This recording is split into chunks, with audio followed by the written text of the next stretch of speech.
Hi, Mom and Dad. Today I want to talk to you about the benefits of coconut oil. Now, the benefits of coconut oil are very important to Mom because it reduces the effects of Alzheimer's disease. It increases your stamina. It is reputed to cause weight loss and improves diabetic blood sugar control. Now, these benefits are going to be explained in the following videos.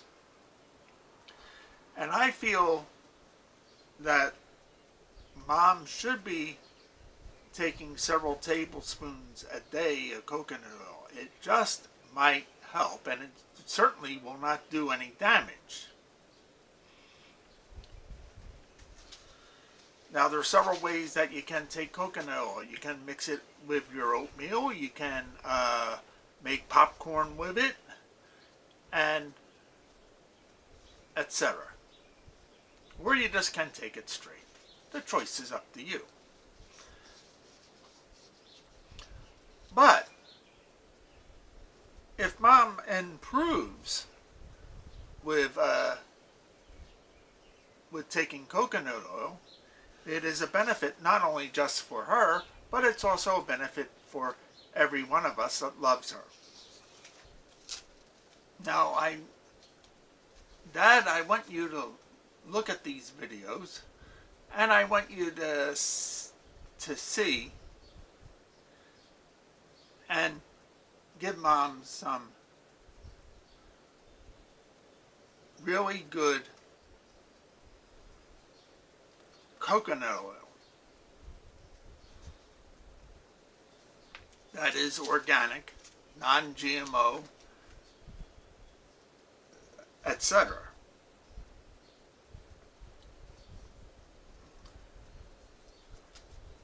This will benefit both you and Mom together.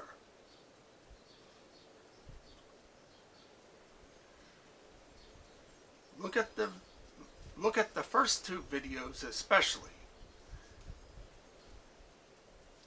and think about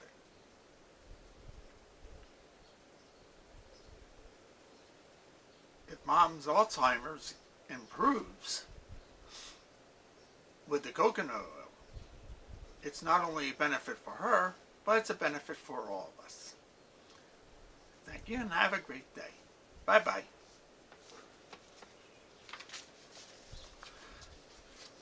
Now, the first video we're going to show is coconut oil as an Alzheimer's treatment by Dr. Mary Newport.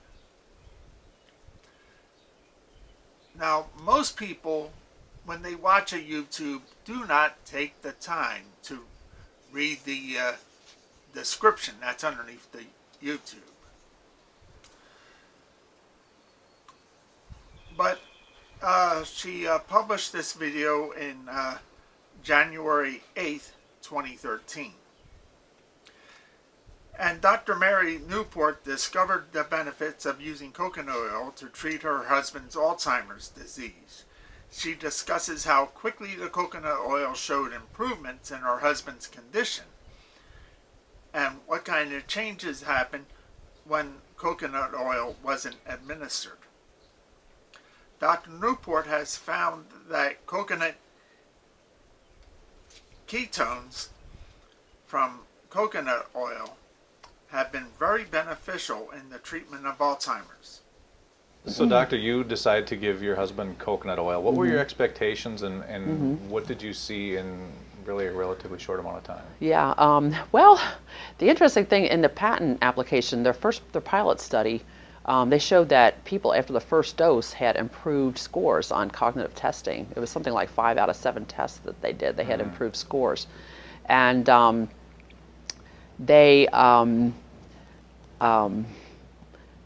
but the other thing too was that people who were apolipoprotein E4 negative were much more likely to improve.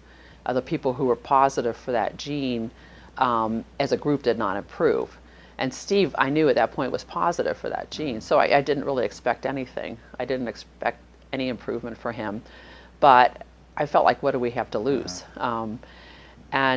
Basically what happened, he went to the first screening.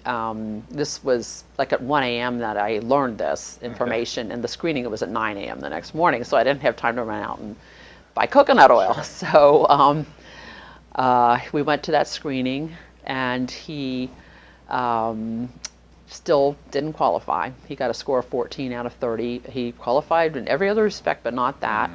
The interesting thing that happened that day that ties into the long story, the longer version, is that she had him draw a clock too, and it was the clock test for Alzheimer's. It's a very specific test that can kind of see where a person's at, mild, moderate, severe, based on the test. And he drew a few little random circles and a few numbers, and it really wasn't organized like a clock.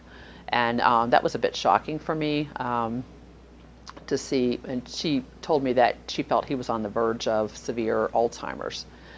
And I myself felt that he was kind of on a downward spiral at that point. So on the way home, I thought, what have we got to lose? I'm going to go pick up some coconut oil. So I made a big detour about an hour away from where we live to the only place I had ever seen it, and it's everywhere, but I didn't know that at that point, and picked up some coconut oil. And when I got home, I researched coconut oil, had to kind of do a little biochemistry 101 refresher, like which are the medium chain triglycerides, and I was able to find a fatty acid analysis breakdown.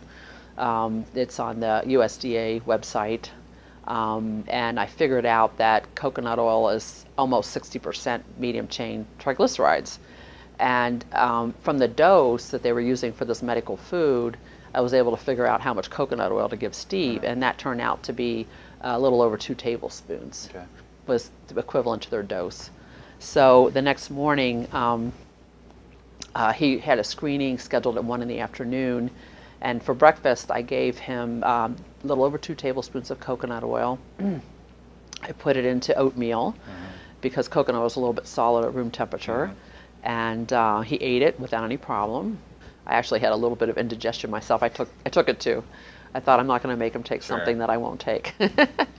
And his screening was scheduled for 1 in the afternoon, and on the way down, I tried to remind him what the day of the week was and the season. He couldn't even pull the word spring out, he couldn't remember the word, and I really didn't think he was going to do any better. And when we got down there, they took him away, and he came back in the room, and he didn't really feel like he had done very well in the test, but a nurse came in, and she starts taking his blood pressure and talking about drawing blood, and I said, what's happening? And she said, well, he scored an 18, and he actually met the criteria for the study. So we were overjoyed. Yeah. And I didn't really know at that point if it was the coconut oil, good luck, prayers, what it was exactly, but decided that we would keep the coconut oil going. And I just researched everything I could get my hands on about ketones, medium chain triglycerides, coconut oil, gave him a little over 2 tablespoons every morning for breakfast. So I measured it out and then started cooking with it the rest of the day. I just started substituting it for other things in the diet. And what I found, in addition to, the improved score, was that he was more alert in the morning. He used to come out very sluggish and not very conversant in the morning, and he couldn't find, remember how to get water out of the refrigerator door, and, confusion about utensils and things like that. And he just came out with a lot more energy and more animation in his face, more personality, joking with me, could find the water, these kind of things started happening.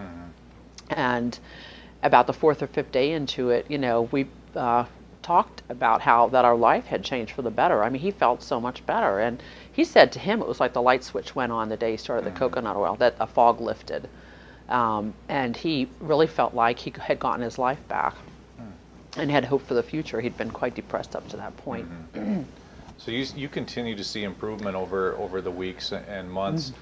What happens when, ultimately you're going to forget a dose, or something's going to happen, travel appointments or something. Did you notice anything on those days too? Yes, we did have a couple of occasions like that.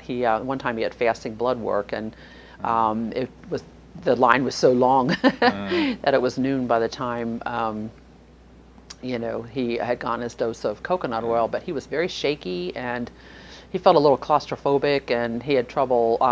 His tremor. He had a tremor that had basically gone away, and that came back. And just more confused. And 20 to 30 minutes after we gave him the coconut oil, then he almost like sighs, and the tremor goes away, and he can think more clearly. So we had a couple of occasions that we saw that happen. So it literally acts like an energy, and if you don't have it, it's like if your tank runs out of gas, your car doesn't run. And it was almost something like that we were seeing.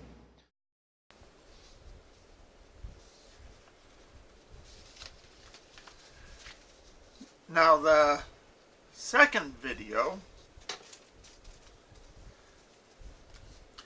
is titled Dementia Reversal with Coconut Oil in an 85-year-old and at 35 days. And this was by Steve Trueblood. Surprise benefits of humble coconut oil reversing dementia. It's also reputed to cause weight loss and improve diabetic blood sugar control. And he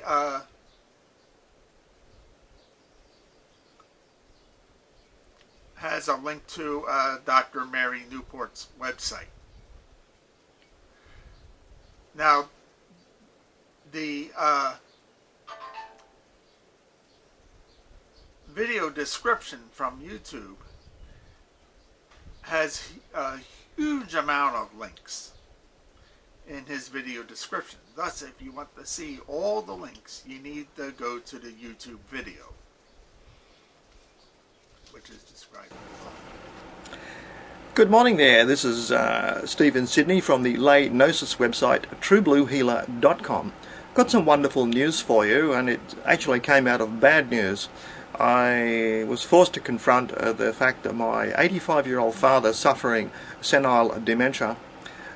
We were losing him, his personality was disappearing, he didn't recognize it anymore, he had face blindness, he was fumbling and dropping things, couldn't walk correctly,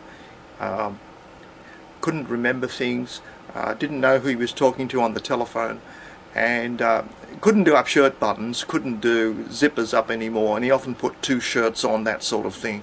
He had to be supervised getting dressed. The depressing thing was that his body was very, very sound. Doctors had assured him at 85 years old he had perfect triglycerides, cholesterol, sugar levels, the whole thing. Nothing wrong with him physically whatsoever, but they never mentioned his obvious dementia, where he just couldn't remember faces, names and things, and was completely losing track of time. He was getting up in the middle of the night every couple of hours wondering what to do next. He didn't have the good sense to even stay in bed if it was dark. He was told this numerous times, and he still got out of bed even though it was dark. So that's how confused he was with dementia. This happens to a lot of people, millions of people, millions and millions of people, and it's a tragedy of, Holocaust proportions. It's a silent Holocaust. We all accept it as natural and normal. We can't do much about it. There's no cure for it. Now that's what the big pharma controlled media would have you believe. We've been told the last 20-30 years that amyloid plaques are the chemical enemies we have to beat. We have to defeat them at a molecular level, and we have to wait for a patented miracle drug from big pharma. Well, it turns out it's completely false. Got some news for you now. My father's dementia is being slowly reversed with a very simple food.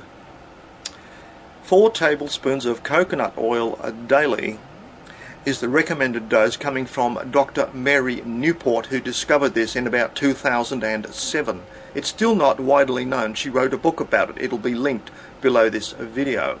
But she reversed it in her husband, and I'm reversing it in my dad, who's 85 years old.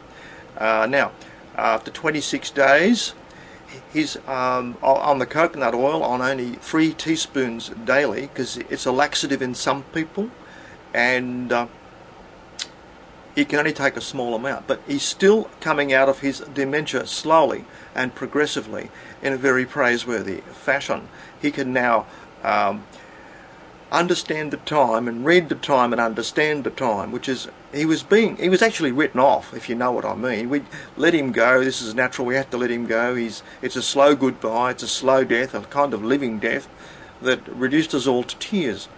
But at least now he's telling the time, which is a major leap forward for somebody with senile dementia to be reversing their symptoms. He's also now more conversationally active. He's got far more energy for chatting and talking, and after years and years of silence when visitors come, it's just been noticed at about 35 days he suddenly started talking and chatting amiably to visitors.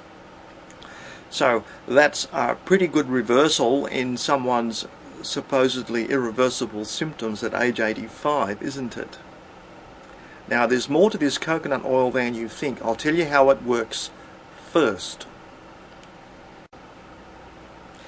Coconut oil is a unique food in the sense that it goes straight to your liver regardless of what else you've eaten, and it's turned into a blizzard of ketones, which are, wait for it, an alternative fuel for your brain cells and muscle cells.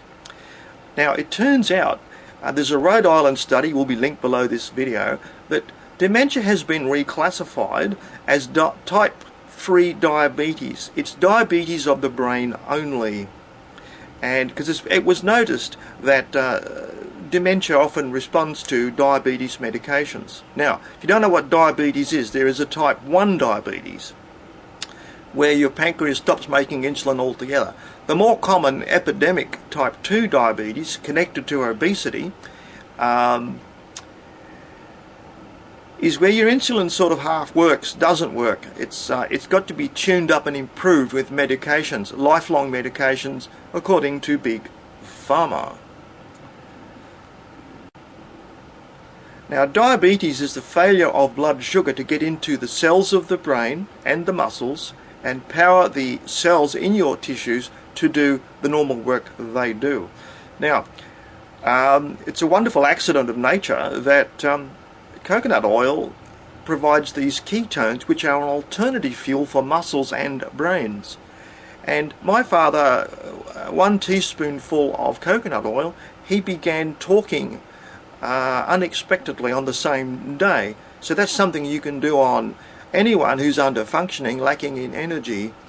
A tablespoonful of coconut oil can make a hell of a difference to them in just 24 hours. They sleep better straight away.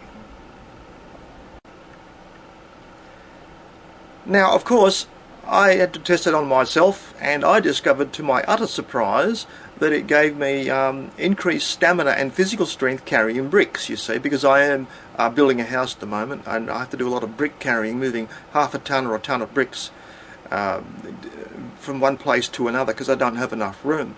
And I noticed 2 things: increased strength and stamina carrying bricks, decidedly less fatigue, seemingly no fatigue on 2 tablespoons of coconut oil. The following day I noticed another amazing benefit. I didn't have any muscular aches and pains, which I normally have when I do a sudden spike of hard physical work. Normally I'm laid up for a couple of days with aching joints and muscles. Well, I don't get it anymore if I'm on coconut oil, you see. That's a wonderful discovery that you probably wouldn't make unless someone tells you, such as in this video, because it's not a typical Western food, far from it. It's a very unusual food, and you wouldn't think to even go and try coconut oil, would you, unless someone tells you. So, now, with the Rhode Island study, where they have very boldly taken the step to steer our thinking away from Alzheimer's dementia being an unbeatable disease, whereas in fact it's just another type of diabetes occurring solely in the brain, and there's an alternative fuel available, namely coconut oil, becoming ketones in your liver. It causes one to speculate, because it's already been proven effective on some people's Parkinson's disease. So many of the diseases that we have different names to, like Lou Gehrig's disease, ALS, which is a motor neurone disease, Parkinson's disease, they all seem to respond at least partially to this coconut oil. So maybe they're all variations of diabetes of the brain. Perhaps the diabetes is patchy in some people's brains. One area works, the other area doesn't. So, which lays open the other big question too. Are the burgeoning developmental difficulties we see in people growing more and more and more, autism, are they just parts of the brain not flowering because they're starved of glucose during a critical period of development? There's been some benefits reported by parents of autistic kids, improved behaviour. So it's worth looking at for this. And coconut oil may be a very simple remedy you can get in an ethnic food shop or your local supermarket. Typically you'll be buying it in the Asian cooking section of your supermarket. In Sydney it's definitely not amongst all the cooking oils. Okay, I'll say it again. Coconut oil is not in the cooking oil section of Sydney supermarkets. It may be the same in your area. It's not amongst the safflower oil, the cornflower oil, and the canola and all that stuff, and the olive oil. It's not amongst those. It's a solid fat at room temperature. It becomes a liquid 5 degrees warmer, clear liquid very quickly, and it's normally found amongst noodles and Asian cooking fats and lards in another section of the supermarket. Now, probably the cheapest place to buy it would be an ethnic food shop in your area. And thanks to multiculturalism, we're all mixed up today, and Sydney's very lucky. We have 150 nationalities here and 150 restaurants and ethnic food shops. So there's plenty of places to go out and get very, very cheap coconut oil to do a very cheap experiment on yourself and people close to you. Now, how important is this to you? I was so surprised that it gave me increased physical strength, because I'd been reading up on its brain effects, you see. I was wondering if it would improve my sleep, concentration, peace of mind, or anything like that. Now, is this good news, is this bad news? Well, it's so convincing, a few people have tried it. Already the Pentagon is interested in feeding coconut juice to US soldiers. Okay, coconut oil may become standard combat rations. Now, there is someone else called Dr. Veach who's already produced a very cheap liquid drink that produces 10 times more ketones than coconut oil as soon as you consume it. And the reason it hasn't taken off and landed on the TV and been put into all the health food drinks yet is that it's so cheap you can't make a profit selling it, so nobody will produce it. It's been tested on mice, it's been tested on people, but it's only been made in small quantities so far. But I think we can trust the US military to bring out a ration pack or something, or some kind of health food tablets using the ketone principle of the alternative fuel for combat soldiers to be physically stronger, have greater physical stamina, and less fatigue in combat. So we can almost guarantee, this is a done deal, the Pentagon will be spending millions to develop this food. And from the military, things normally flow into the commercial circles. So one day it's likely we're going to see ketone formulas mimicking coconut oil in Coca-Cola soft drinks, energy drinks, etc. So you can look forward to that. But meanwhile, you'll have to put up with nature's own cure, which is simple coconut oil, readily available, cheaply available, and giving you almost instant results on the day you purchase it. You'll get some change. Now, I put a link below this video to the effect that British Olympians and footballers are already taking coconut oil because they know it improves their strength and stamina doing sports, physical activities. Now, that's quite an endorsement, isn't it? The link is below this video. Apparently, it's been used sort of semi-secretly by weightlifters for years. I must confess I never knew that. But I've certainly confirmed it accidentally and utterly objectively by myself, been able to carry a ton of bricks, with literally 1,000 kilos of bricks, without having any aching pain side effects the following day. It truly surprised me, and I recommend it to you. If you're not carrying bricks, and who's doing that, it's unusual, you take coconut oil, and probably within 20-30 minutes you'll find you can run upstairs quicker. You will notice an improvement in your leg strength. Okay? Improvement in your leg strength going upstairs. You will notice that. That's a good indicator that the coconut oil is working on you, providing an alternative fuel to your muscles. If you just think about it, a lot of people today complain of fatigue and lack of rest. They just can't get enough rest. Rest doesn't work for them. They don't get refreshing sleep. Bad sleep is a common problem. Now, it goes like this. This is kind of fascinating. Biochemical individuality. Myself and my mother, if we take too much of this coconut oil, it relaxes us so much we both fall asleep. So we have to lower the dose. Does that surprise you? That something that gives you energy would actually calm you down. So it's not like being pumped up with adrenaline following a drink of coffee. It's nothing like a boost like that. It's quite dissimilar. And I'll tell you how differently it affects myself, and you might write something under the video how it affects you when you've got some from a cheap island shop, cheap ethnic food shop. What coconut oil does for me is that I have it on my cornflakes in the morning. It vanquishes hunger and thirst for about 6 to 7, maybe 8 hours. And all day I spend, I have the attitude that I'm surrounded by food everywhere I go, takeaway food bars and stuff like that. And guess what? It's put me off eating. Suddenly I realise that I've been eating way too much. Coconut oil is a much easier thing to do. And my father's been saying the same thing, that he feels full all the time, and really he's eating way too much food. Way too much food, my dad is saying.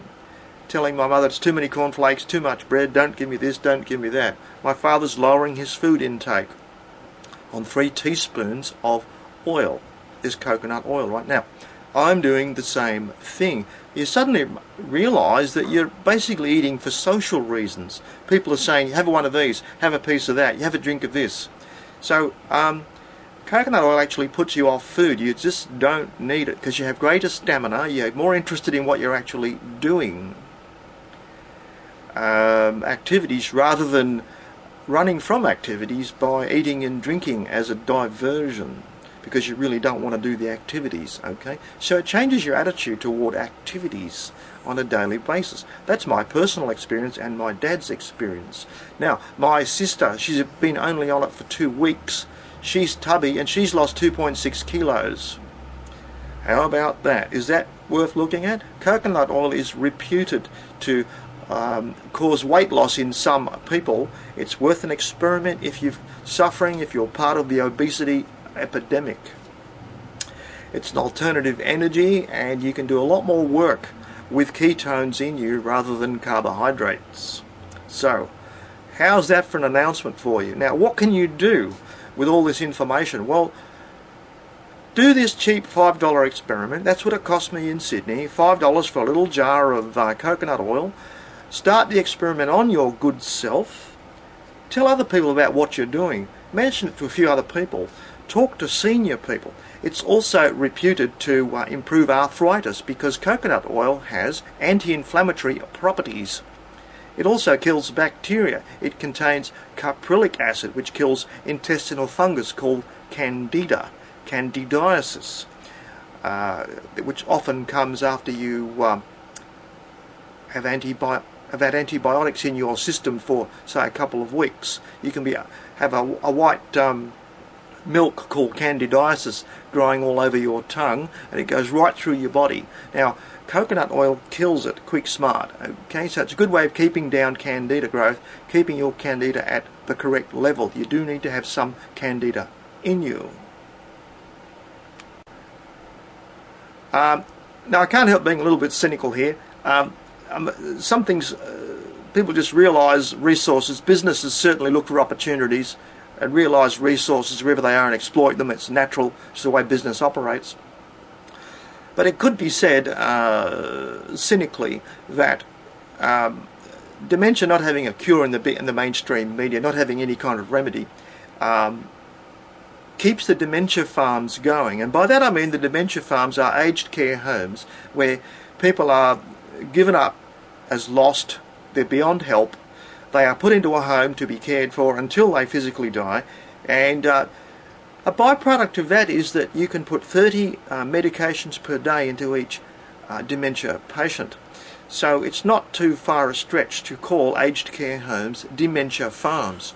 And I do suspect that maybe that's one of the reasons Big Pharma hasn't been too energetic at finding a cure for dementia, because by not curing it, you can pump 30 drugs per day into each dementia patient. So it would be a growing market, but it would bankrupt our society, bankrupt our medical systems, if we just let people naturally progress into dementia when a simple food can reverse it in most people. Okay, so you can do your little bit against Big Pharma, take some of their profits away by not letting your precious relatives into these aged care homes. You may even be able to get them out of an aged care home. Half the medications they're on are probably not necessary. That's something you have to decide yourself. But coconut oil is an experiment you can put in somebody's tea while you're talking to them. You can visit them, put a teaspoonful into a cup of tea or a cup of coffee and swill it down. You don't notice it. It doesn't have a strong coconut taste. It's barely has any taste whatsoever. So there's an experiment you can do with anyone who's feeling a bit ill, lacking in energy, lacking in motivation, that sort of thing. So is that a handful for you? Is that a mouthful for you? Have I hit you with enough information in this video yet?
The third video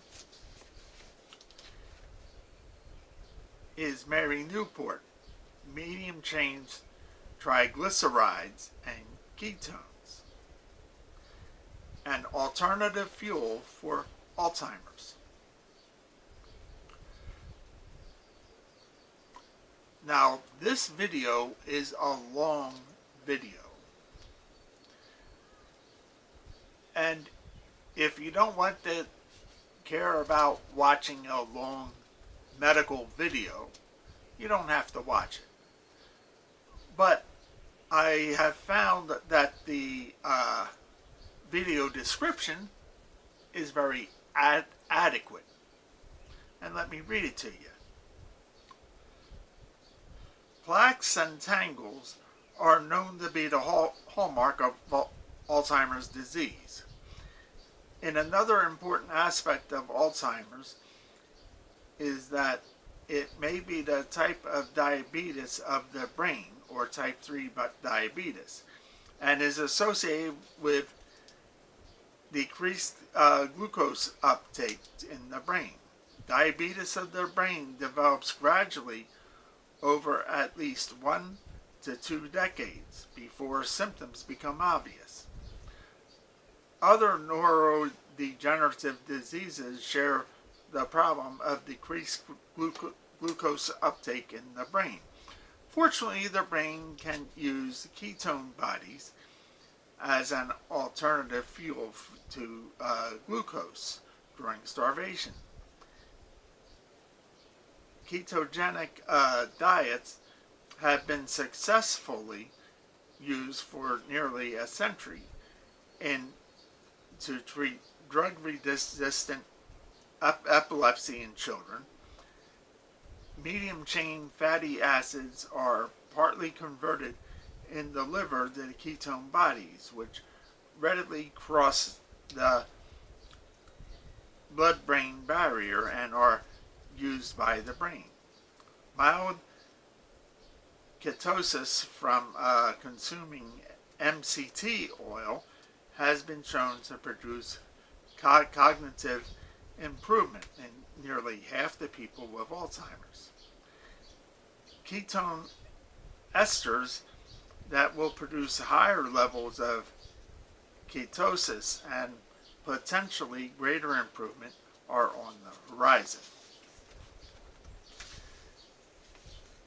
Mary T. Newport, MD, grew up in Cincinnati, Ohio, received an honors Bachelor's of Arts degree from Xavier University, and graduated from the University of Cincinnati College of Medicine in 1978. She trained in pediatrics at Children's Hospital Medical Center in Cincinnati and in neonatology, the care of sick and premature newborns at the Medical University in Charleston, South Carolina. She has provided care to newborns in Florida since 1983 and is the founding medical director of the Newborn Intensive Care Unit at Spring Hill Regional Hospital, practicing there as a member of All Children's / John Hopkins Specialty Physicians Group. She previously served as medical director at the Meese Hospital, Dundee, after founding the NICU there in 1987. Excuse me. Dr. Newport has been married to Steve Newport since 1972. They have 2 daughters and a grandson. She is also caregiver for Steve, who suffers from early onset of Alzheimer's disease. In July 2008, she wrote an article that has become disseminated worldwide on the internet. What if there was a cure for Alzheimer's disease and no one knew? And is the author of a book released in October 2011, Alzheimer's Disease, What If There Was a Cure? Her book conveys the story of a dietary intervention that helped her husband and many other people with Alzheimer's and certain neurodegenerative diseases, as well as the science of ketones, and how to incorporate medium-chain fatty acids into the diet. Dr. Newport has given numerous radio interviews and lectures on this subject.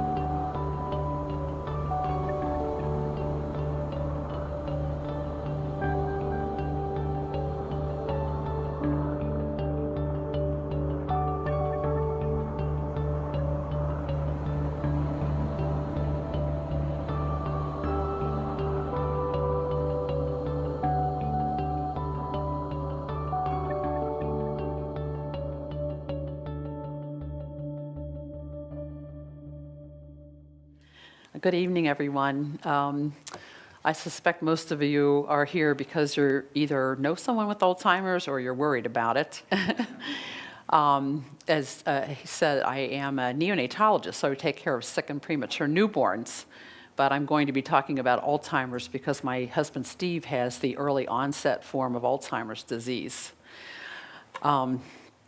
I'm just going to give you a little bit of an overview about Alzheimer's.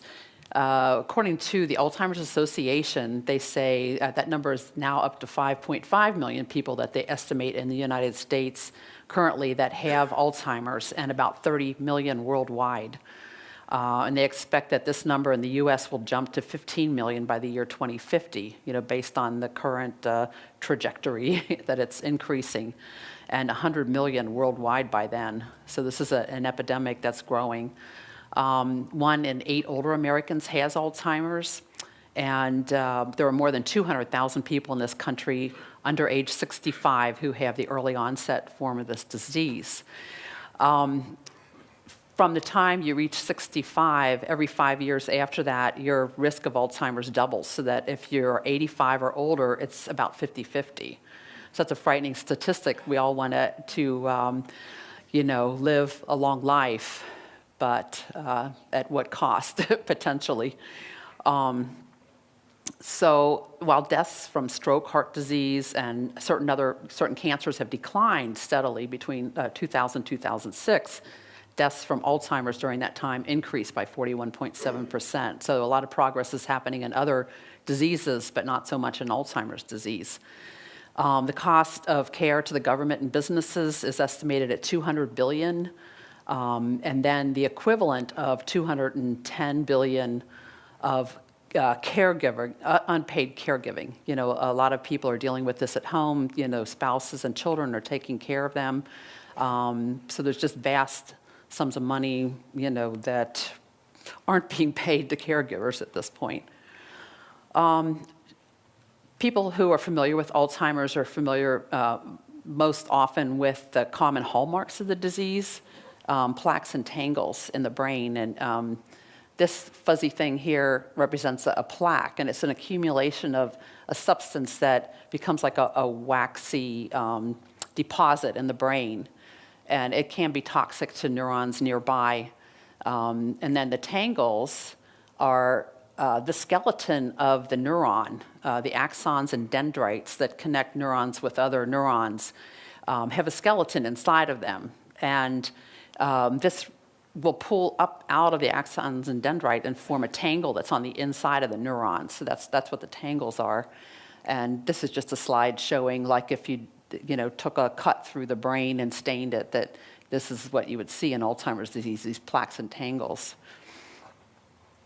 This is a very interesting slide that is really looking at mice, and it's normal mice are the first two here. And this is the blood vessel structure in the brain. And it's, if any of you have ever seen the Bodies exhibit, they use a special technique to outline the blood vessels in various parts of the body, and that's what they did with this. And in normal wild mice, you just see this nice, neat structure, and it looks like the back of a leaf almost. It's very interesting. But then in Alzheimer's mice, you see these sticky plaques attached to the blood vessels, and it's disrupted.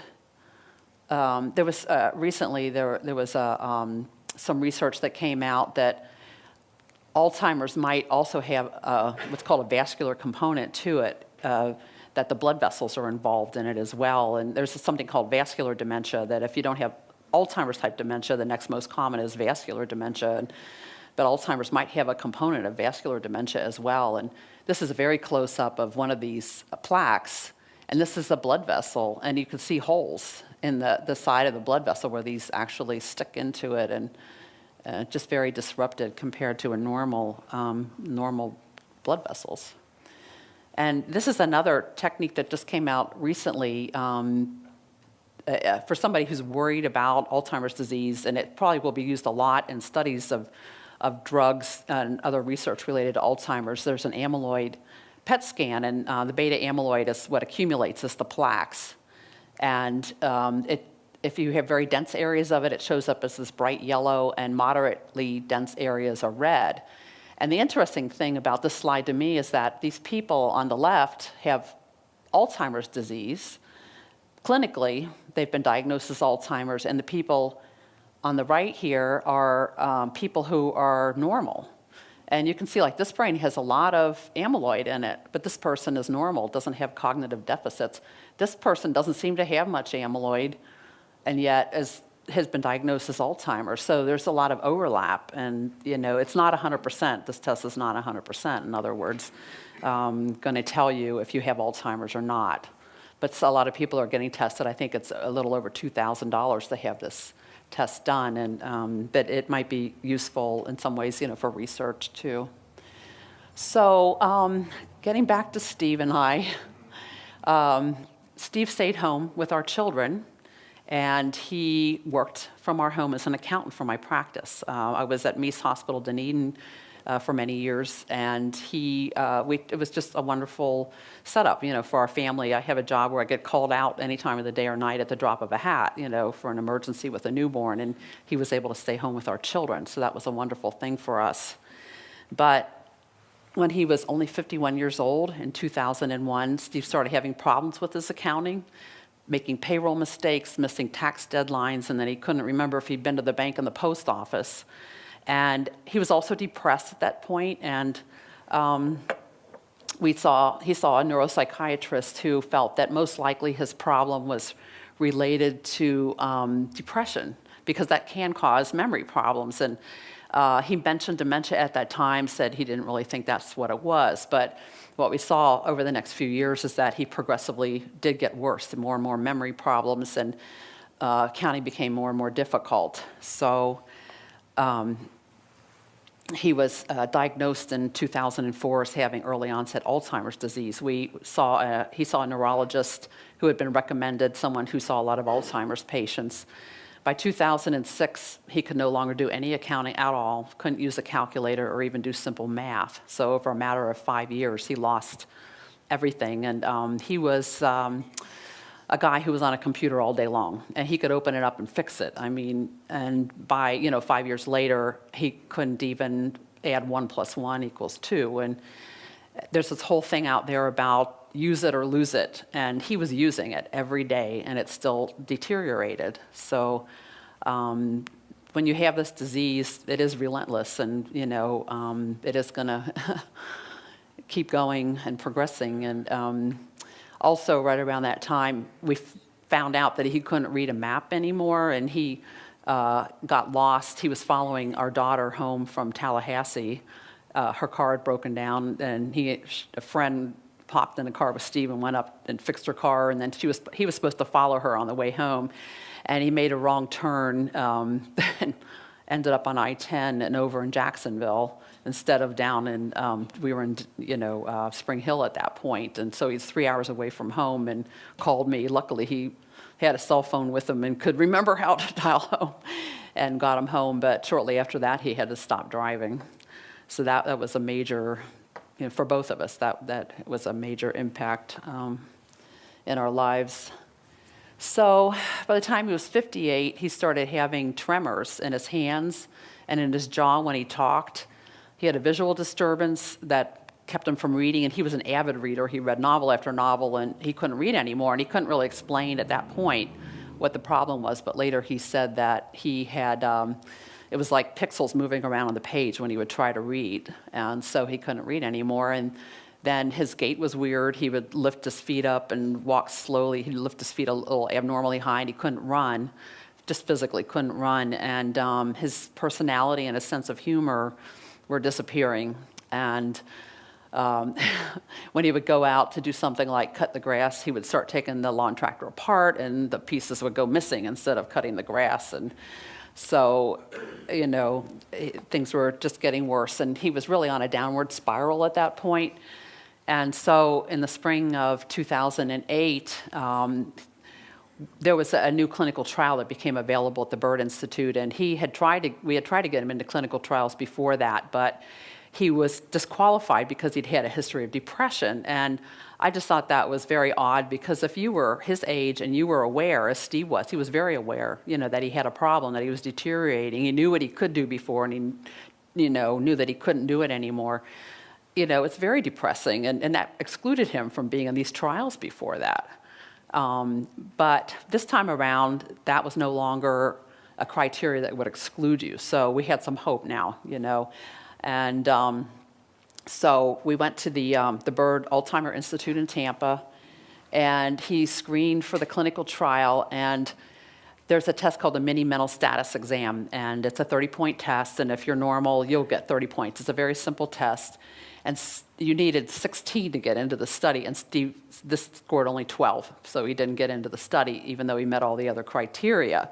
When drugs are studied, they want to look at people with mild to moderate Alzheimer's who potentially have the most hope of recovering if the drug works, and so he was excluded for that reason. So that was extremely disappointing, and the doctor there told us that he could try again. So he said, come back in a couple weeks and we'll let him try again. And he actually suggested that on the way down I try to prep him, tell him, remind him it's Wednesday and where we're headed and things like that, so he might be able to gain a few points on the test. But he said, but if he actually has Alzheimer's, chances are he won't remember any of that. But they still gave us a little bit of hope that he could try again.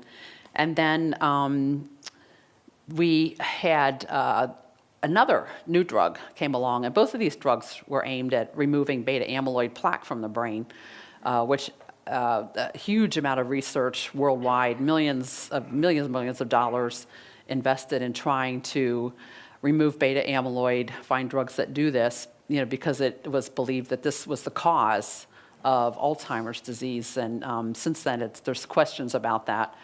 But so another drug became available, and I scheduled him for screenings 2 days in a row. And the night before the first screening, I thought, well, what if he gets accepted into both studies? You can only be in one clinical trial. So I got on the internet and I started looking for the two drugs and the risks and the benefits of both drugs. And I came across a press release for another medical treatment. This was a medical food, and it was a compound called AC1202. It wasn't out yet. It was going to at least a year away, and it was they were looking towards getting FDA approval as a medical food. But it said that in half the people they tested with Alzheimer's, the memory and cognition improved, nearly half, and people with Alzheimer's. And this is not something you hear about Alzheimer's drugs. You hear that they slow the progression of the disease, but you don't hear that they actually improve memory and cognition. So I thought that was very interesting, but it didn't say what it was or how it worked. So I did a further search on the internet, and I was lucky enough to find their patent application, and it was 75 pages long, and it basically discussed a whole different aspect of Alzheimer's disease that I wasn't familiar with before, that it is a type of diabetes of the brain. And there's a group at Brown University, a lot of different groups have worked on this worldwide, but a group at Brown University had looked at the brains of people who have Alzheimer's and did not have type 1 or type 2 diabetes. And what they found was that there was insulin resistance and insulin deficiency in these brains. So a type of diabetes of the brain, and they called it type 3 diabetes to indicate Alzheimer's disease. And they further looked at brains of people with Alzheimer's at all different stages of the disease, and they found that this was present even in the earliest stages, and that it became more severe and more widespread through the brain with each subsequent stage of the disease until it was very severe and throughout most of the brain in the later stages of the disease. Other researchers have reported that this may be present decades, 10, 20 years before a person has symptoms. And when they do PET scans on people as young as their 20s who are at risk, that have family members with early onset, for example, they see decreased glucose uptake in the brain. Glucose needs insulin to get into the brain. So if there's insulin deficiency or insulin resistance, glucose isn't getting into the brain cells. So this shows someone who is normal, and you see the bright, this is different than the amyloid PET scan, but this is glucose that they're looking to see if it gets into the cells. And here is a normal brain. You see it lit up, yellow and red. And then this is an Alzheimer brain. You see these blue areas are areas where their glucose isn't really getting into the brain cells. So this is an important aspect of Alzheimer's that you don't hear about very much. But glucose is not the only fuel that the brain can use. As Dr. D'Agostino was saying a little bit ago, there are alternative fuels, and one of those is ketones. And this happens when you starve. If you happen to, well, our ancient ancestors and even people in the world today go through periods of starvation. And it probably explains in many ways how we are able to evolve and continue to thrive as a species, that our brains and other organs can flip over very easily from using glucose to ketones bodies. And ketones could potentially then bypass the problem of insulin deficiency and insulin resistance in the brain if you could give the brain an alternative fuel. So this is actually a very simple diagram of a very, very complex process. And this just shows, this is like, this is a cell membrane, the square box. And this is glucose. And in this case, glucose can't get in. And there's all these steps once glucose does get into the cell, and then enters into mitochondria, which are little organelles inside of our cells that produce ATP, which is the fuel basically that helps the cell carry out its functions.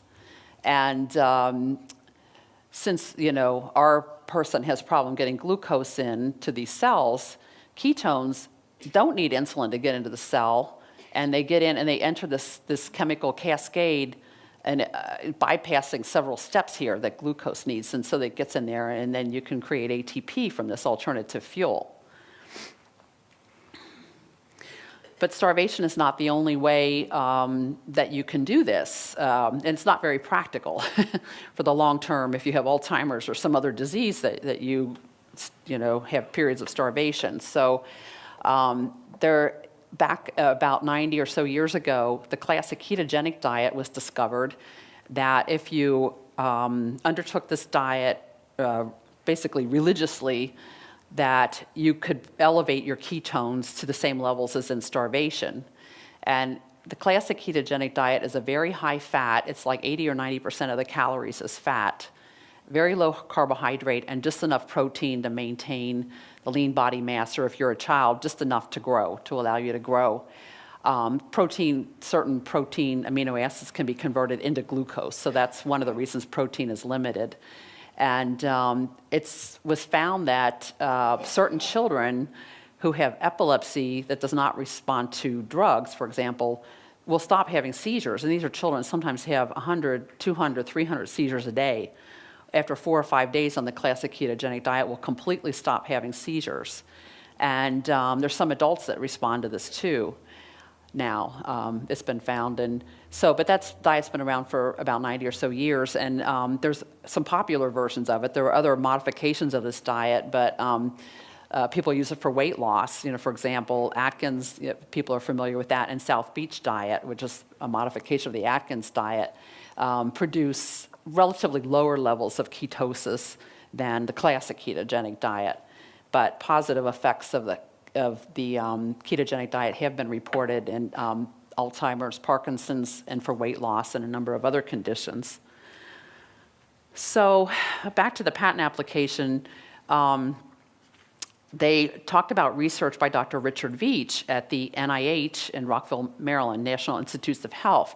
And he's been studying ketones since the mid-90s and working on making a ketone ester, as Dominic talked about, that can raise ketone levels to the same level that you would have in starvation. But in this case, you wouldn't need to drastically change the diet in other ways. You can basically raise the ketone levels without doing that. And so while he's working on this, he found one of the projects that he did involved Alzheimer's and Parkinson's disease. And what he looked at were neurons, and they put them in cell cultures. And they found that more neurons survived when they were exposed to substances that cause Parkinson's or Alzheimer's if the ketone body, beta-hydroxybutyrate, was added to the mix. This happens to be the ketone ester that he has been working on. And so the people who were developing this patent application for AC1202 latched on to this idea as well. But Dr. Sam Henderson, who was the inventor of AC-1202, had a brilliant insight that perhaps even mild ketosis from a food, basically, could improve cognition and memory in people with Alzheimer's disease, that would be adequate to do that. And so he patented AC-1202, which is basically medium-chain triglyceride oil. And this rang a bell with me because I'm a neonatologist. And back in the late 70s and early 1980s, we were using medium-chain triglyceride oil, or MCT oil, to supplement the feedings of our premature newborns. So what happens with medium-chain triglycerides is that when you consume them, they're taken up from the intestine. They don't require digestive enzymes to be digested, and they go into the liver, and they're converted partly in the liver to ketones. And then ketones cross the blood-brain barrier, they circulate, they cross the blood-brain barrier, and the cells can use them then for fuel in place of glucose. And again, it doesn't matter what you eat. If you take in medium-chain triglyceride oil, you will convert part of it to ketones. And the rest of the medium-chain triglyceride then is released into the circulation. And the interesting thing about it is it's never stored as fat. It's used immediately as energy.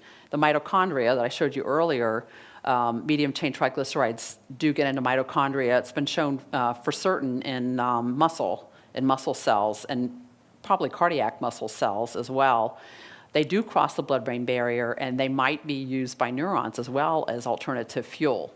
But that hasn't been, it's not in the scientific literature yet. There's been some work with it, and we think it will be out, some, report of studies with this soon.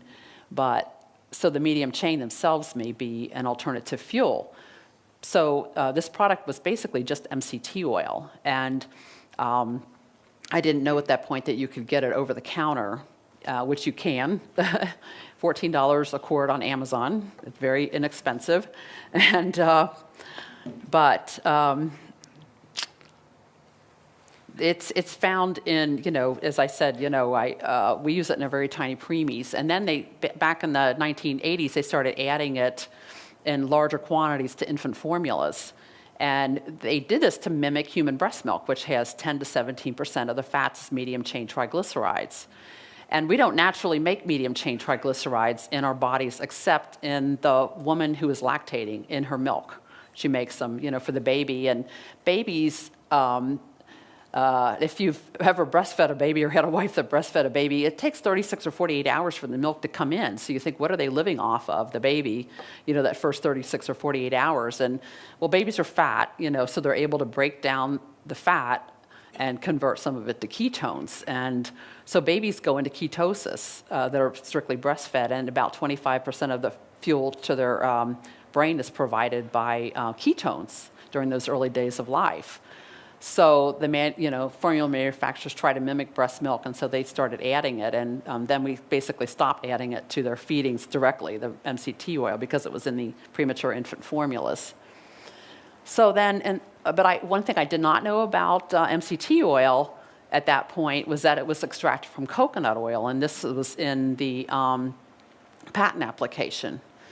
And this was the aha moment for me because, I knew I had seen coconut oil in health food stores, and I thought, half the people with Alzheimer's that they studied improved after they had taken MCT oil. So. And I didn't know MCT oil was available over the counter. So I thought, what if I gave Steve coconut oil? Would he respond as these people did with MCT oil? So at this point, I finished reading this patent application, and it's 1 a.m., and Steve's scheduled at 9 a.m. for a screening for this clinical trial. So I didn't have time to run out and buy coconut oil. But the other thing too about AC-1202, before I get off of that, was that they've had 2 trials, and one, just a single dose of MCT oil increased cognition and memory. They had, I think, 7 tests that they did. It was 5 out of 7 tests. 90 minutes after they took it, these people had improvement just with 1 dose. And then this was a small pilot study, and they had people come twice. They got a control treatment the one time and they got the MCT oil the other time. So they were basically their own control. And then they did a prolonged study over a period of months, and they really saw the same results, that nearly half the people responded. So, this was very encouraging because, probably the best thing around, potentially for Alzheimer's disease. But we were still a year away from having this available at that point that I'm reading the patent application.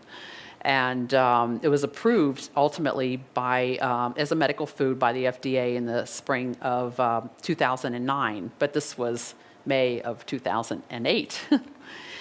So Steve, we went down to St. Petersburg and he went to screen for the clinical trial, and he scored only 14 out of 30 and needed 16 to get into the study, and the doctor said, well, let's have him do a clock test, which is a very specific test for Alzheimer's, and that is what he drew. That's supposed to be a clock, and you can see just a few little random circles and a few numbers not organized like a clock, and the doctor pulled me aside and said that he's on the verge of severe Alzheimer's. So this was very, nerve-wracking and upsetting. And so on the way home, I thought, what do we have to lose? We're going to go pick up some coconut oil. And, So when I got home, I got it back on the internet, and I looked up everything I could find about ketones, medium-chain triglycerides, coconut oil.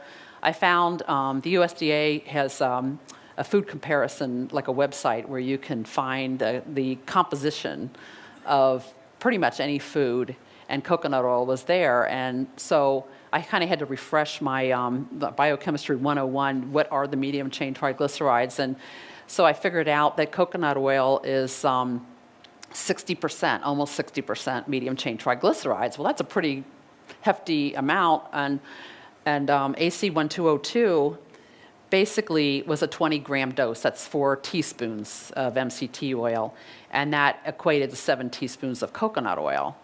So gave Steve that for his breakfast, and coconut oil tends to be kind of solid at room temperature, and it melts very easily if you put it in anything warm. And so I added it to his oatmeal, and he scored this time 18 out of 30, and he actually qualified for the clinical trial. So that was a jump from 14 to 18, and at that point, I didn't know if it was truly the coconut oil versus just really good luck or prayers or, whatever. And so, but we decided we're going to continue this. And so I started giving Steve a measured amount every morning for breakfast, and then got every cookbook I could find on coconut oil and learning as much as I could about it. And we just started cooking with it and replacing other fats with it. And Steve, the day he started the coconut oil, many times after that, he said that the light switch came back on the day he started taking coconut oil. And he felt like he got his life back. So it was a big day for us. So what we saw over the next few days was, when he would come out in the morning from the bedroom, he would be very, very sluggish before, and he couldn't find a spoon or figure out how to get water out of the refrigerator, and not very talkative at all. And he started coming out with a bounce in his step and more talkative, and a sense of humor, and his personality. There's more animation in his face. And he didn't look quite so lost. And so we saw that his personality and sense of humor were resurfacing. And his facial tremor, and a tremor that he had when he would try to eat, basically went away pretty quickly. And by about the 4th or 5th day, we said, our life has changed for the better. We both felt that. And what we saw over the next weeks and months was that his personality came back, and that the tremors went away. And, we also saw that his gait improved over a couple months. His completely normal, and got to the point where he could actually run again. So physically, he got stronger, and he was able to start reading after about 3 or 4 months. And then he was able to explain to me what was wrong, why he couldn't read. And he explained to me about how it looked like the words were in pixels moving around on the page, but up to that point, he couldn't even articulate that to tell me why he couldn't read.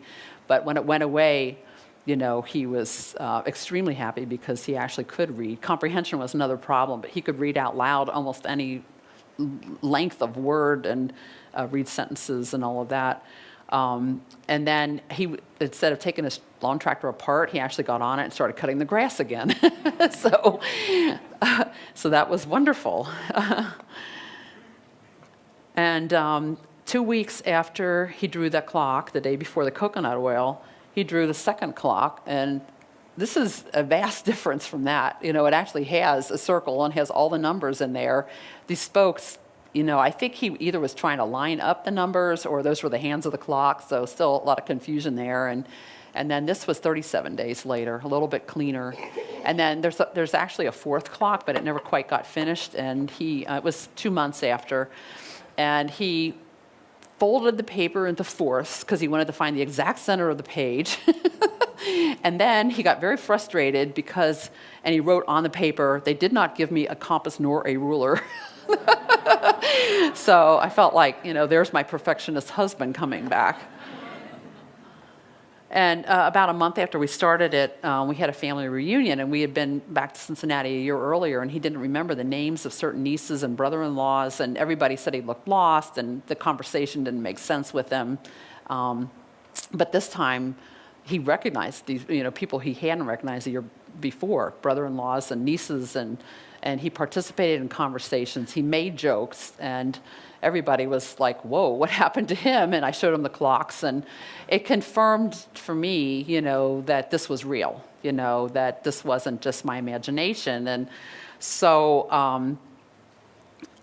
you know, some other things that happened were, you know, over 2 months, he was you know, we decided to try to test him for the other drug, and so we could make up our minds which study he wanted to be in. So he did score a 17 when he tried again for the other drug and qualified. And then at 65 days after starting coconut oil, he actually scored a 20, and this was at the day that he entered into a clinical trial. And you think, okay, so he's got this going on. How does he get into a clinical trial? Well, it was for an Eli Lilly drug, and they were advised of this dietary intervention, you know, that had brought about improvement. And I guess they just didn't really believe it would screw up their results, so they let him into the clinical trial. And, you know, at this point, I've got my caregiver wife hat on, you know, not my doctor hat, you know. I should object to this being a physician, but, you know, as somebody who wants to see her husband live, you know, a lot longer and a healthier life, you know, who was I to turn down a clinical trial if he was accepted? So what we saw during the first year of the coconut oil, we found out later that he was on the placebo. So he wasn't getting this drug in the clinical trial for the first 12 to 14 months. And it was a crossover trial. At some point, you would get on the drug. So that's one of the reasons we chose that particular one. We knew eventually he would get on it, which turned out probably not to be such a good thing. But there's a more complex cognitive test called the Alzheimer's Disease Assessment Scale. And it's a 75-point test, and during that year, he improved by 6 points. Other people on the placebo dropped by a little over 6 points on average over 18 months who were in that same trial. And the activities of daily living is a 78-point test, and he improved by 14 points on that test over the first year. So people with Alzheimer's usually go down, they don't go up, you know, over a year. And then 2 years after he started the coconut oil, at the beginning of the clinical trial, he'd had an MRI, and it was stable 2 years later. It hadn't gotten any worse, and he'd had quite a bit of worsening from 2004 to 2008. It was called normal in 2004, and by 2008, he had moderate to severe atrophy in the parts of the brain associated with Alzheimer's, but then it stabilized. He didn't really have any more worsening in his MRI over 2 years.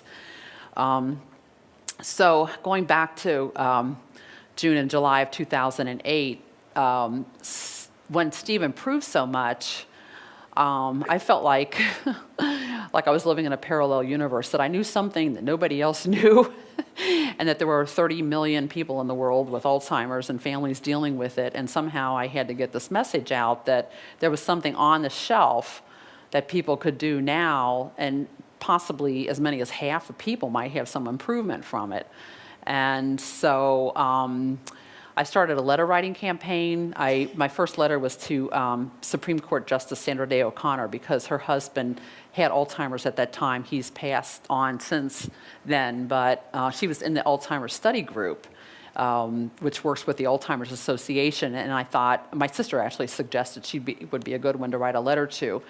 And so I wrote her a letter, and in it, I talked about AC1202, this medical food. I felt like they were keeping it quiet because it was available over the counter. What their research had shown, that Steve was just one example of somebody who did improve with this, but that this, if they had their medical people, look at this, the science of this, that they would recognize it from Biochemistry 101, ketones as alternative fuel. I remembered studying that in biochemistry back in the 70s. And so I basically asked them to have their medical people look at it and put it on the fast track, get it out to the public that this could help some people. It's only a food. What is the harm? And the clinical trials, try to get the clinical trials done for it. So I didn't, and then, I wrote to her, and I wrote to, and my reply basically was, well, we'll pass this on to the Alzheimer's Association, and they'll investigate it and get back with you. Well, I didn't hear anything. And I also sent letters to all kinds of media people, politicians. We were in the middle of primaries, and Hillary and Obama, they were up against each other, and I sent it to them. I sent it to everybody I could think of, Oprah and Dr. Oz, and everybody, and not a single letter back or any acknowledgement of it. And so it was very frustrating. And the Alzheimer's Association at the end of July 2008 had a conference in Chicago. They have one every year, International Conference for Alzheimer's Disease.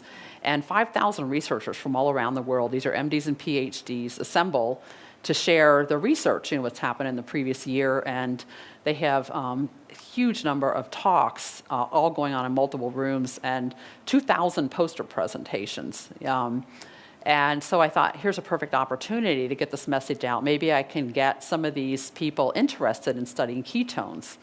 And so they have an exhibit hall at these conferences, and they had a table that I could get for $1,600. And so I wrote an article. I actually emailed it to the Alzheimer's Association, and I was approved to have a table in their exhibit hall. And I was thrilled. So I arranged to have like 1,500 copies made, and I was going to have more made, in Chicago. And 3 days before the conference, I got an email from them saying that they had reviewed my application and they had decided to decline, that they would not let me pass out my information. And I had a little email war back and forth with them, but this is just a food. You advocate for millions of people with Alzheimer's. What is the harm in at least acknowledging that this is something that could help? There is a clinical study out there with AC1202. At that point, I knew MCT oil was available over the counter. People could be directed to MCT oil, but we went through things. You're not a corporation. You need to be a corporation, or you need to be selling something. I'm like, should I sell my article for $1 a piece, or But they just said, sorry, no, we aren't going to let you do this, and you can't even hand it out there to just buy, So that was really disappointing, but I went to the conference anyway. They said, you can come to the conference. I'm like, okay, and I did pass out a few, I have to tell you. But so I wrote an article all about, what I just told you, and about the ketone esters that are in development, and that this needs to get on the fast track. Clinical trials need to be done, and so Chicago was very disappointing. And but when we got home, I started passing it out at local health food stores and on the internet, sending it out to people. And in the fall of 2008, the St. Pete Times picked up on it, and they decided to run a story about Steve and I and what had happened with him and the clocks. And then this actually got out on the internet. It went viral, and I started hearing back then from other people who had tried it. And that was very gratifying. Some of those first letters, it was so gratifying to hear that other people had also responded like Steve. And so at this point, I've collected, this is a little bit of an old slide, but I've collected about almost 250 case reports, just people who emailed me. And, I don't tell them, I don't ask them, did you see this or this or this? I tell them, you tell me what you saw in your person. And I want to hear even if they don't respond, So I think people are probably more likely to email me if they did see a response to it. So it's not really a scientific study. But 90% of the people that emailed me said that they did see a response, some type of improvement, and there were people that said we saw absolutely no improvement.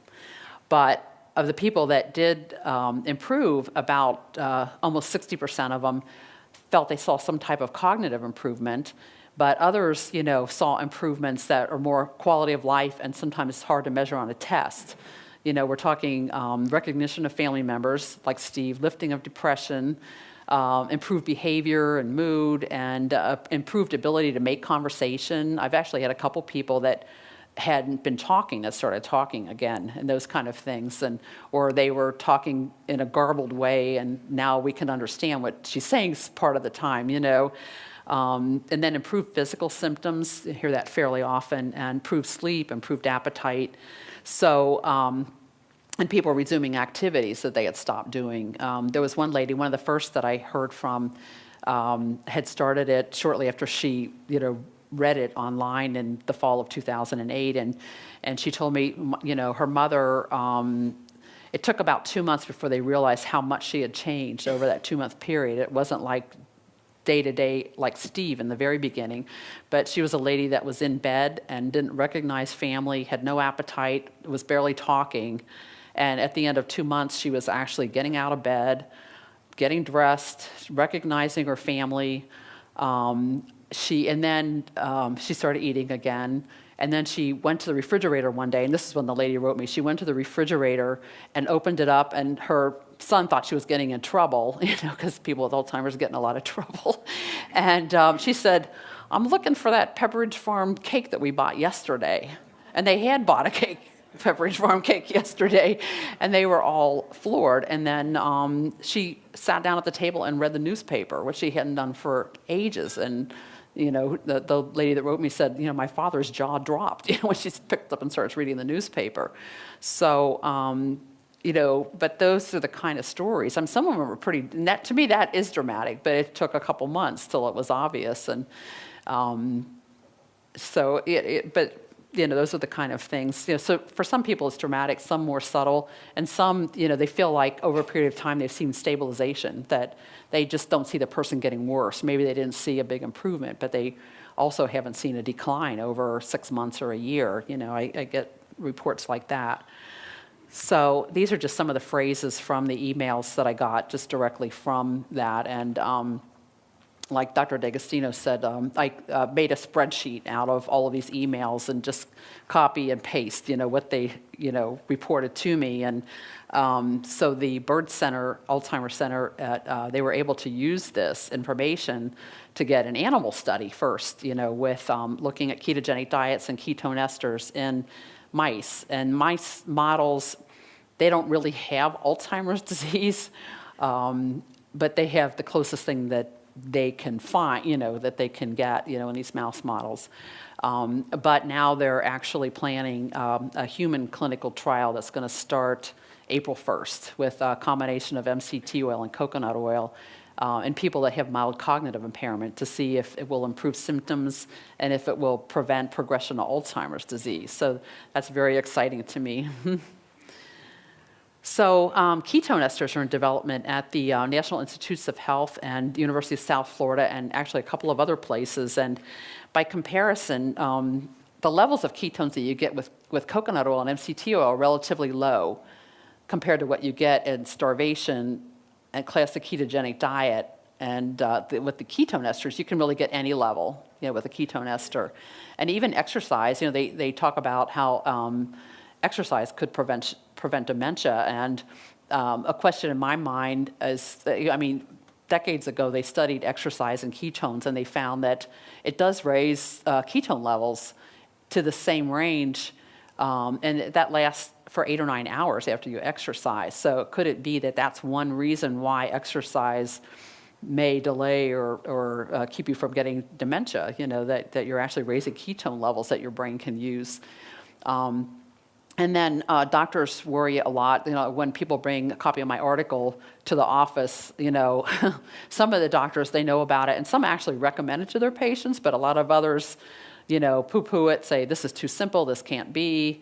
They don't review their chemistry, about the ketones and alternative fuels, but they worry a lot about diabetic ketoacidosis. You mentioned the word ketones, and to someone who's diabetic, that's something that they need to worry about. And when you go into diabetic ketoacidosis, though, your levels get much, much higher, probably at least 10 millimoles and as high as 25 millimoles. And the other problem is that you also do not have insulin. And in any of these other situations, you do have insulin available. So there's more to diabetic ketoacidosis than just raising ketone levels. And unless somebody is going into acidosis, taking coconut oil, MCT oil would not be a problem. It really shouldn't be a problem. And if anything, it tends to lower the blood sugar. So I've had a lot of people with type 2 diabetes tell me that they found that their blood sugar control was better. That they had lower blood sugars, fasting blood sugars over time, when they were taking this. So, and if you think about it with a diabetic, multiple organs in the body have this insulin deficiency and insulin resistance, and all the cells, except the liver, can use ketones as an alternative fuel. So potentially it could prevent damage to other organs like the eyes and kidneys and skin, in somebody who's diabetic. So, not just for dementia. So at the beginning of this new year, Dr. Richard Veach at the NIH and his group published a new article, and they used an Alzheimer mouse model. This is probably the closest you can get to Alzheimer's. They have the plaques and tangles and cognitive defects, and they fed them a diet that had the ketone ester in it that he's been working on for years. And they found that it did reduce plaque and tangle in these brains, and also that they had improved memory and improved learning in these mice. So, this is some relatively exciting animal research that hopefully will stimulate funding for human research. Now, animal research is much less expensive than people research. And so that's, groups like the Alzheimer's Association, the government who dole out money want to see animal studies first, for that reason. But it all takes so much time. So, but ketones, they act as an alternative fuel, but they also have other properties, and so they actually, like when somebody is in starvation and their blood sugars are very low and they use up all their sugar, insulin levels are extremely low, and insulin does a lot more than just getting glucose into cells. And ketones substitute also for insulin. They do, carry out a lot of the same effects that insulin would carry out during starvation. So it can act as insulin. And also, when ketones are in circulation, even at very low levels, it increases blood flow to the brain by almost 40%. So, that could be another reason why, ketones are beneficial, that you just are basically getting more circulation to the brain. They also act as antioxidants, and they help reduce the generation of free radicals. Some of you might be familiar, with that we do have these molecules that can be damaging, that we produce in our bodies that can damage mitochondria and surrounding, tissues and cells and that type of thing. And ketones actually can counteract some of that. And they also are anti-inflammatory. So if you have inflammation going on, they can help reduce inflammation. So just some other effects. So I did, having written the short article, I felt compelled to write a book.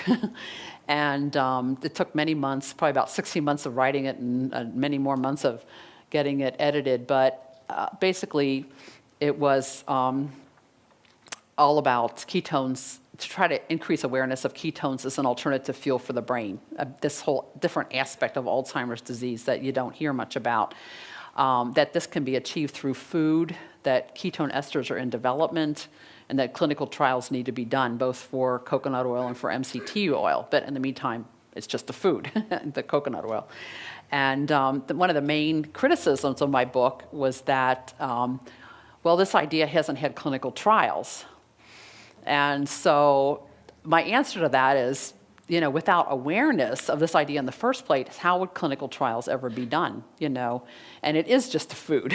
So As I mentioned, University of South Florida Bird Alzheimer Institute is undertaking that study, and there's Dr. D'Agostino in his lab, and they are studying ketones for a number of different diseases, including oxygen toxicity, Alzheimer's, epilepsy, ALS, which is Lou Gehrig's disease. It's a very devastating disease. Most people that have that, you keep your memory and cognition, but your body wastes away to the point where you can't swallow and you can't breathe. And people who have this usually will die within 3 to 5 years, and it often, is younger people too. People in their 30s, will sometimes develop this, and it does happen in older people as well. But there's a doctor here in Tampa, Dr. Vince Tadone, who's found that chemical reaction, the chain, another substance in that same cycle, alpha-ketoglutarate, another supplement that's related to the ketones that seems to be helping his daughter. And so there's studies going on with that and with ketone esters and ketogenic diets in mice with ALS there. And the cancer is very exciting.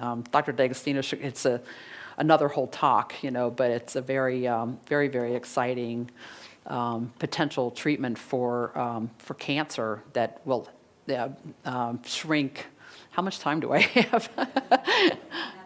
Not that much, okay.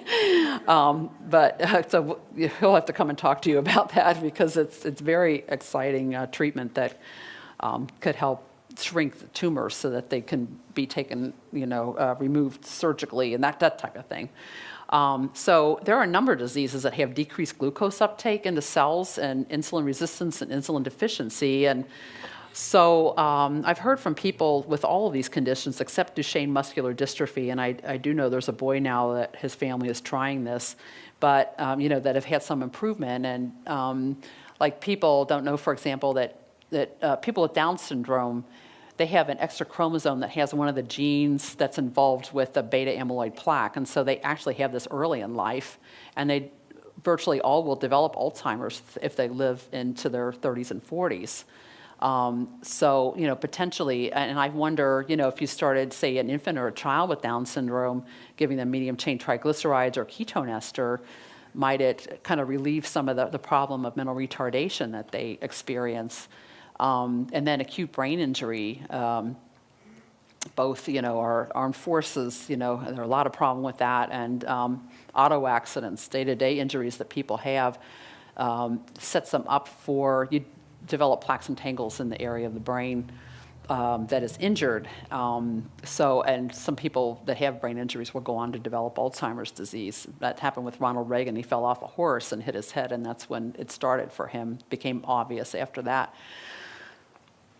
So these are some foods that do not have any medium-chain triglycerides, and these are the most common oils that are found in our typical American diet. So even olive oil does not have any medium-chain triglyceride in it, and fish oil doesn't. But if you take coconut oil, basically the only fat that it's missing that you need is omega-3 fatty acids. So it's very important to take fish oil or eat fish, to get that from the diet. And these are some foods that do have medium-chain fatty acids, and coconut oil is number one on the list. MCT oil is really the most concentrated form of medium chain. It's deliberately made that way, and it's actually used by bodybuilders, has been for a long, long time, to increase lean body mass. So you can find it in some health food stores. Just in Spring Hill, where I live, it's a little tiny town, and all of the health food stores carry MCT oil in my little town. As well as coconut oil. But it's also found in the milk fat of mammals, and that includes humans, goats, and cows.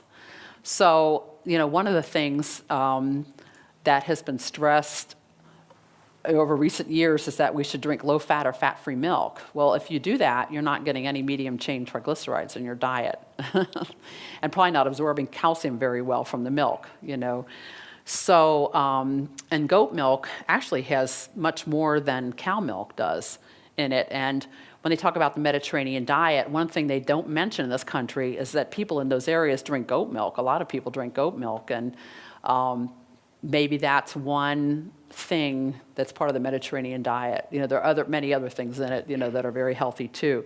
But that might be one important thing about it that we should think about. So as far as coconut oil, any part of the coconut, except the water, doesn't really have much of the oil in it, if any.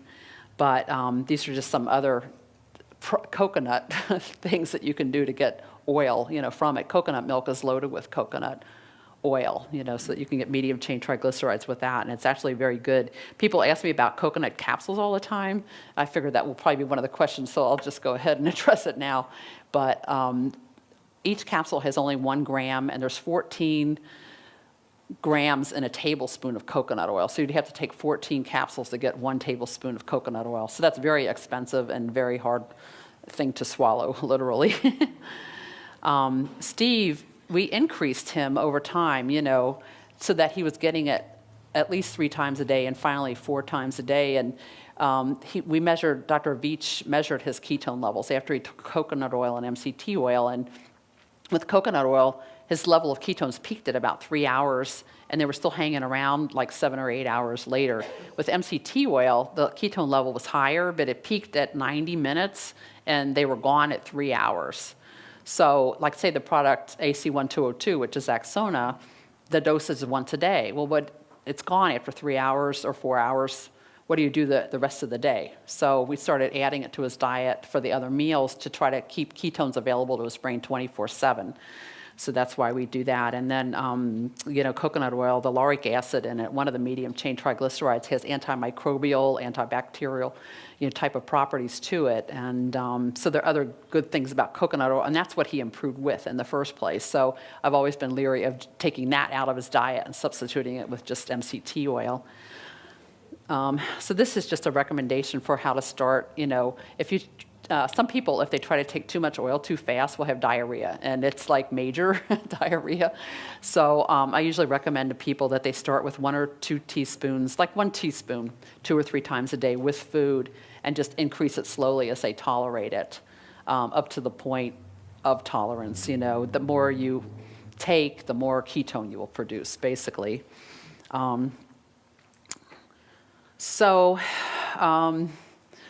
My whole, feeling about this, it needs clinical trials. I totally agree with that, but we're not there yet, and it's still years away from having the answers, to know what the results are going to be. But in the meantime, it is just a food, and what do you have to lose?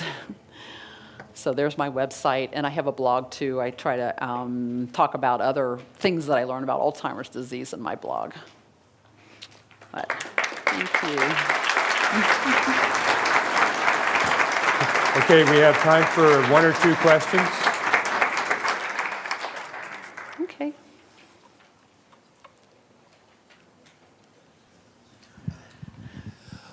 My wife was diagnosed with MCI, which progressed to AD. A month ago, she started on Axona. Mm-hmm. Now, I can tell you that I heard you say that it peaks in 90 minutes and gone in 3 hours. Mm-hmm.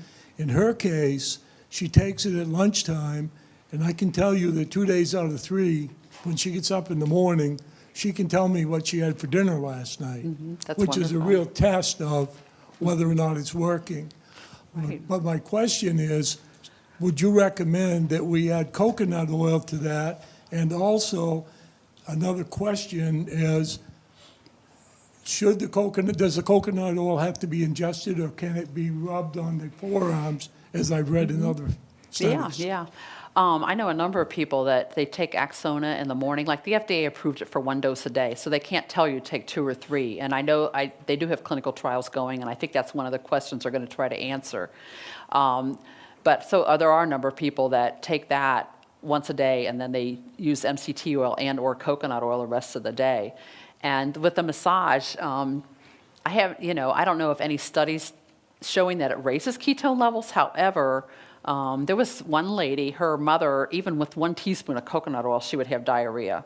But they had seen improvement when she took coconut oil. So her daughter just started massaging it into her, and then they felt that when they stopped the coconut oil, the improvements went away.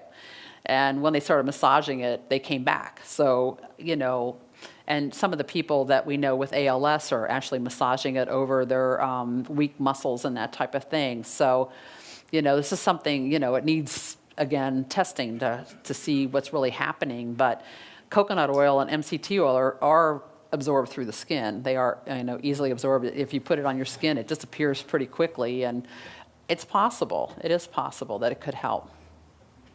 All right, time for one more question. Oh, sorry, I didn't leave a lot of time for questions. Thank you. Actually, I have two unrelated questions. One is, what are the effects of all this palm kernel oil, coconut oil, on your cholesterols? The second question is totally unrelated, is what are the effects for the reasons for Alzheimer's? Have you ever heard any issues related to fluoridation in the water? Second question, I have not heard about that. Heavy metals, various heavy metals, have been sometimes associated with Alzheimer's. That particular one, I really don't know anything about that one way or the other.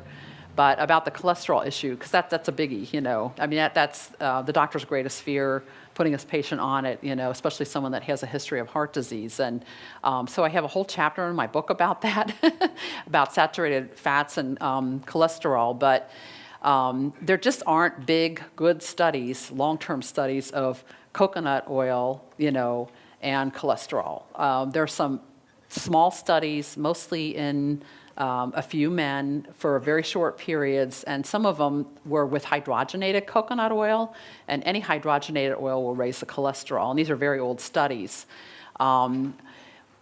Some relatively newer studies, and at that point they weren't breaking cholesterol down into HDL, good cholesterol, and LDL, bad cholesterol, when they did some of these, and when they declared that it was the artery clogging fat because it raised cholesterol levels. But some people it has no effect at all. Some people, if it raises it raises HDL cholesterol, and that's actually what we saw with Steve. His HDL tripled. It was like in the 30s, and it actually got up higher. It got up to as high as 105, and it's mostly in the 80s. He gets a huge amount of coconut oil every day. His triglycerides are never over 70. And his LDL, we saw first his HDL went up, and then his LDL came down, and his total cholesterol is 168. And this is with a large amount, and this is almost 5 years. So, but he's only one guy, but I have had a number of people, tell me their doctor expected their lipid profile to get much worse, and it didn't, And then I have had a few people say, well, their cholesterol did go up, and their doctor was alarmed about it, so they decided to stop it. But then you just have to decide, risk benefits of everything and which is more important to you, your brain and cognition, or, concern about having a heart attack. So, not an easy choice. Thank you.